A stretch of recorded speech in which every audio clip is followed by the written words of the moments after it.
ಮುನಿಯಪ್ಪನವರು ಯಾಕೆ ನನಗೆ ಅರ್ಥ ಆಗ್ತಾ ಇಲ್ಲ. ಯಾಕೆ ರಾಜ್ಯ ಸರ್ಕಾರದ ಮೇಲೆ ಜನಗಳ ಆಕ್ರೋಶವನ್ನು ರಾಜ್ಯ ಸರ್ಕಾರ ಮೇಲೆ ಹಾಕುವಂಥ ಕೆಲಸಗಳು ಮಾಡುವಂಥದ್ದಕ್ಕೊಂದು ಪ್ರಯತ್ನ ಮಾಡ್ತಾವ್ರೆ ಅನ್ನುವಂಥದ್ದು ನನಗೆ ಅರ್ಥ ಆಗ್ತಾ ಇಲ್ಲ. ಇದು ದುರಂತ. ಇದು ಕಾಂಗ್ರೆಸ್ ಪಕ್ಷ ದುರಂತವೋ ಇಲ್ಲ ನಮ್ಮ ಮಂತ್ರಿಗಳು ದುರಂತವೋ ಇಲ್ಲ ನಮ್ಮ ದುರಂತವೋ ನನಗೆ ಅರ್ಥ ಆಗ್ತಾ ಇಲ್ಲ.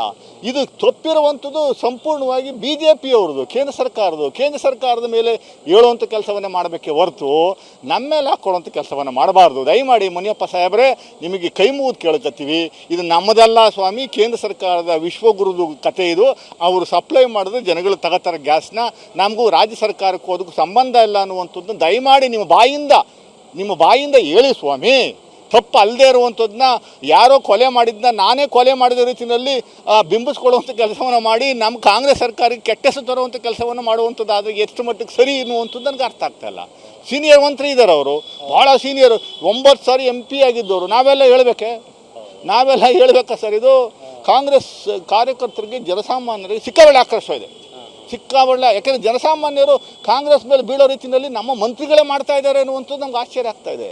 ದಯಮಾಡಿ ನೇರವಾಗಿ ನೀವು ಯಾವ ಮೀಟಿಂಗು ಮಾಡಬೇಡಿ. ನಿಮ್ಗೆ ಏನಾದರೂ ಮಾಧ್ಯಮದವ್ರು ಬಂದು ಕೇಳಿದ್ರೆ ಇಲ್ಲ ಅದು ಕೇಂದ್ರದಿಂದ ಬರ್ತಾ ಇದೆ, ಇಷ್ಟೇ ಅಷ್ಟೇ ತಗೋಬೇಕು ಅಂತ ರಾಜ್ಯ ಸರ್ಕಾರವೇ ಸಪ್ಲೈ ಮಾಡ್ತಾ ಇರೋ ರೀತಿಯಲ್ಲಿ ನೀವು ಬಿಂಬಿಸುವಂಥದ್ದು ಡಿಫೆಂಡ್ ಮಾಡ್ಕೋತ ಕೆಲಸವನ್ನು ಮಾಡ್ತಾ ಇದ್ದೀರಲ್ಲ, ದಯಮಾಡಿ ನಿಲ್ಲಿಸ್ಬಿಡಿ, ಅದನ್ನ ಹೇಳ್ಬಿಡಿ. ನಮಗೂ ಅದಕ್ಕೂ ಸಂಬಂಧ ಇಲ್ಲ ಸ್ವಾಮಿ. ನಿಮ್ಮ ವ್ಯಾಪ್ತಿಗೆ ಏನಾದರೂ ಬರುತ್ತಾ ಸ್ವಾಮಿ?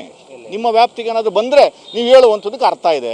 ನೀವು ಕೇಂದ್ರ ಸರ್ಕಾರನ ಡಿಫೆಂಡ್ ಮಾಡ್ಕೊಳ್ಳೋಂಥ ಕೆಲಸವನ್ನು BJP ಮಂತ್ರಿಗಳಿಗೆ ಹೇಳಿ, ಅವ್ರು ಮಾಡಲಿ, ನೀವು ಯಾಕೆ ಮಾಡ್ತೀರಿ? ದಯಮಾಡಿ ಇದು ನಾನು ಆಟೋ ಚಾಲಕರಿಗೂ ವಿನಂತಿ ಮಾಡ್ಕೊತಾ ಇದ್ದೀನಿ. ನೀವೇನಾದರೂ ಬೈಯುವಂಥದ್ದಿದ್ದರೆ, ನಾನು ಬೈರಿ ಅಂತ ಹೇಳ್ತಾ ಇಲ್ಲ, ನೀವೇನಾದರೂ ಬೈಯುವಂಥದ್ದಿದ್ದರೆ, ನಿಮಗೇನೋ ಸಮಸ್ಯೆ ಆಗಿದ್ದರೆ ಅದು ಕೇಂದ್ರ ಸರ್ಕಾರದಿಂದ, ನಮ್ಮಿಂದ ಅಲ್ಲ, ನಮ್ಮ ರಾಜ್ಯ ಸರ್ಕಾರ ಕಾಂಗ್ರೆಸ್ ಸರ್ಕಾರದಿಂದ ಅಲ್ಲ, ಸಿದ್ದರಾಮಯ್ಯನವರಿಂದ ಅಲ್ಲ, ಮುನಿಯಪ್ಪನವರಿಂದ ಅಲ್ಲ, DK ಶಿವಕುಮಾರಿಂದ ಅಲ್ಲ, ಕೇಂದ್ರ ಸರ್ಕಾರದ ವಿಶ್ವಗುರುವಿಂದ ಆಗ್ತಾ ಇರುವಂಥದ್ದು. ವಿಶ್ವಾದ್ಯಂತ ಯುದ್ಧ ಇದೆ, ಅದು ಬೇರೆ, ಅದೊಂದು ಕಡೆ ಇರಲಿ. ನೀವು ನಿಮ್ಮ ಇನ್ಫ್ಲೂಯೆನ್ಸ್ನ ಯೂಸ್ ಮಾಡಿ ಜನಸಾಮಾನ್ಯರಿಗೆ ಅದನ್ನು ಸಪ್ಲೈ ಮಾಡಿಸುವಂಥ ರೀತಿಯಲ್ಲಿ ಮಾಡಬೇಕು.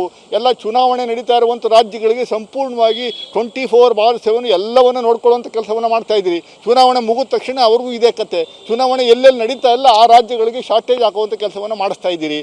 ಅದಕ್ಕೆ ಏನು ನೇರವಾದ ಹೊಣೆ ನೀವು ಅನ್ನುವಂಥದ್ದು ನಾನು ನೇರವಾಗಿ ಆಪಾದನೆ ಮಾಡ್ತೀನಿ. ಕೇಂದ್ರ ಸರ್ಕಾರ ಇದಕ್ಕೆ ನೇರವಾದ ಹೊಣೆ. ಮುಂದಿನ ದಿನಗಳಲ್ಲಿ ಇನ್ನೂ ಭಾಳ ದೊಡ್ಡ ಮಟ್ಟದ ಸಂಕಷ್ಟವನ್ನು ಕೊಡುವಂಥ ಕೆಲಸವನ್ನು ಜನಸಾಮಾನ್ಯರಿಗೆ BJPಯವರು ಮಾಡ್ತಾರೆ.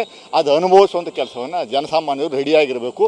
ನೀವು ವೋಟ್ ಹಾಕಿದ್ದೀರಿ, BJP ಬೇಕು, ವಿಶ್ವಗುರು ಮೋದಿ ಇಲ್ಲ ಅಂದರೆ ರಾಜ್ಯನೇ ಇಲ್ಲ, ದೇಶನೇ ಇಲ್ಲ ಅನ್ನೋ ರೀತಿಯಲ್ಲಿ ಬಿಂಬಿಸುವಂಥ ಕೆಲಸ ಮಾಡಿ ವೋಟ್ಗಳನ್ನೇನು ಒತ್ತಿದ್ದೀರಿ, ಅದನ್ನು ಅವರು ಅದಕ್ಕೆ ಪ್ರತಿಫಲವಾಗಿ ಕೊಡ್ತಾ ಇದ್ದಾರೆ. ಅದನ್ನು ನೀವು ಅನುಭವಿಸುವಂಥ ಕೆಲಸವನ್ನು ದಯಮಾಡಿ ಮಾಡಿ ಅಷ್ಟೇ.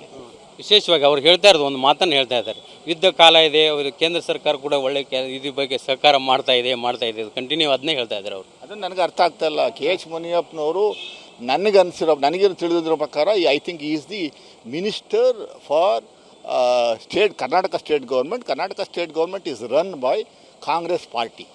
I don't think that is representing BJP. So let him not behave like A BJP minister ಇದ್ದಾರೆ. ಯುದ್ಧ ನಡೀತಾ ಇದೆಯಾ, ಸಪ್ಲೈ ಕಮ್ಮಿ ಆಗಿದೆಯಾ, ಏನು ಎತ್ತ ಅಂತ. ಯಾಕೆಂದರೆ ನರೇಂದ್ರ ಮೋದಿ ಅವರು, ಹರೀಂದ್ರ ಪುರಿ ಅವರು ಪೆಟ್ರೋಲಿಯಂ ಮಿನಿಸ್ಟ್ರು, ನಮ್ಗೆ ಯಾವ ಸಮಸ್ಯೆನೂ ಇಲ್ಲ, ಎಲ್ಲವನ್ನು ನಾವು ಬಗೆಹರಿಸ್ತಾ ಇದ್ದೀವಿ ಅಂತ ಅವ್ರು ಹೇಳ್ತಾವ್ರೆ. ನೀವು ಸಮಸ್ಯೆ ಇದೆ ಅಂತ ನೀವು ಯಾಕೆ ಹೇಳ್ತಾ ಇದ್ದೀರಿ? ಸಮಸ್ಯೆ ಇದೆ ಅಂತ ನೀವು ಯಾಕೆ ಹೇಳ್ತಾ ಇದ್ದೀರಿ ಸ್ವಾಮಿ?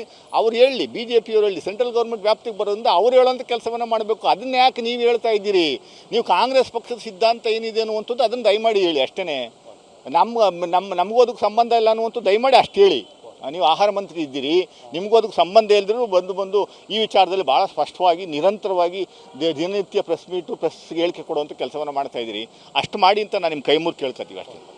ಒಟ್ಟಾರೆಯಾಗಿ ಕೇಂದ್ರ ಸರ್ಕಾರದ ಒಂದು ತಪ್ಪನ್ನು ತಮ್ಮ ಮೇಲೆ ಹಾಕಿಕೊಂಡು ವಿಶೇಷವಾಗಿ ಕಾಂಗ್ರೆಸ್ ಪಕ್ಷದ ಮೇಲೆ ಒಂದು ರೀತಿಯಾದಂಥ ಆಪಾದನೆ ಬರುವ ರೀತಿಯಲ್ಲಿ ಹೇಳಿಕೆಯನ್ನು ನೀಡೋದು ಮತ್ತು ಈ ಮೀಟಿಂಗ್ಗಳನ್ನು ಸಭೆಯ ಒಂದು ಏನು ಆ ಕಂಪನಿಗಳ ಮೀಟಿಂಗ್ಗಳನ್ನು ನಡೆಸುವುದನ್ನು ನಿಲ್ಲಿಸಬೇಕು, ಇದರಿಂದ ಪಕ್ಷಕ್ಕೆ ಕೆಟ್ಟ ಹೆಸರು ಬರ್ತದೆ ಅಂತಕ್ಕಂಥ ವಾದವನ್ನು ಏನು KPCC ವಕ್ತಾರರಾದಂಥ ಲಕ್ಷ್ಮಣ್ ಅವರು ವ್ಯಕ್ತಪಡಿಸಿದ್ದಾರೆ. ಕ್ಯಾಮರಾಮನ್ ದಿನೇಶ್ ಒಂದಿಗೆ ಬಸವರಾಜ್ ದೊಡ್ಡಮನಿ, TV9 ದಾವಣಗೆರೆ.